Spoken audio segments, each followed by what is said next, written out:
Mia Love is with me, previously served as the Republican member of Congress from the state of Utah. She is with me now. There was a CNN article that basically sums it up. It says this. Number one, if McCarthy prevails, he'll be a weak speaker. Number two, political arsonists can't be won over. Number three, McCarthy has nothing left to offer. Number four, even if he wins a tiny Republican majority, can throw the thing over the edge at any stage. Is it time for McCarthy to basically step down? Well, that's a good question.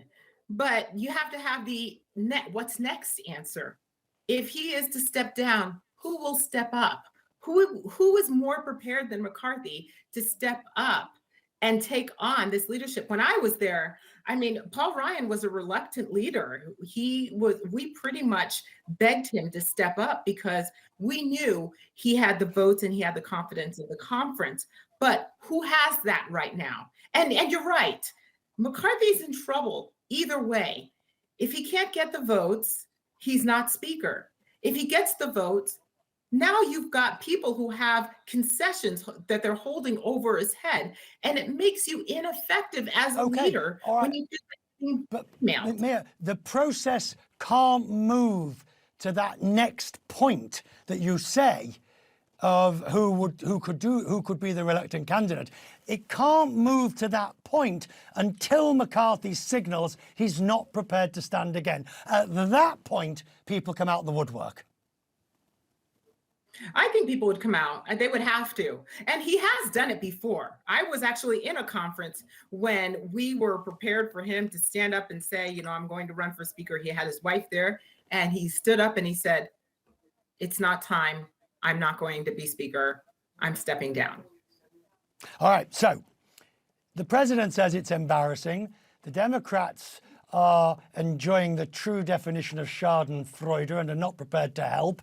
And one only wonders, in the People's Hall in Beijing, in the Kremlin, in Moscow, in Central and Latin America, what are people saying about the inability of the United States to do something as basic as have the winning party elect their speaker that they're entitled to have? Well, this is unprecedented, obviously.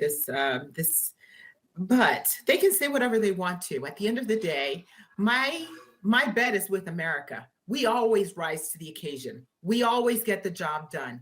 Even in the insurrection of January 6th, where we were able to still get the job done. People got the job done and went home. So I'm still with America. I'm still with the American people. And I believe we're going to end up having a speaker. It's going to be ugly. It's going to be difficult, but we'll end up having a speaker. It will take a while.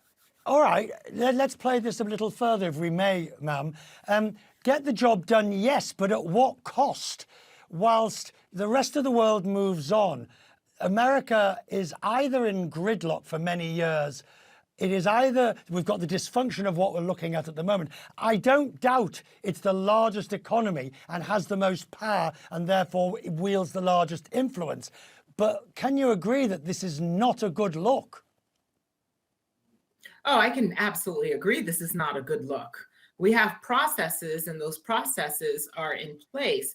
The holdup right now, I put it all on my their inability to come together and pick a leader, pick some leadership. And what is really frustrating is I understand we all have independent voices, and I support those independent voices. But what do those 19 want? What do they want? Who do they want? If you can't tell me what you're for, then I cannot support you. I cannot support what you're trying to do. What are you for? You can't keep talking about what you're against. What are you for? Yeah, it's good to have you. Thank you. Let's talk again as this thing moves forward. And we do. I thank you for your time. Very grateful for you. Thank you. Thank you. Now, this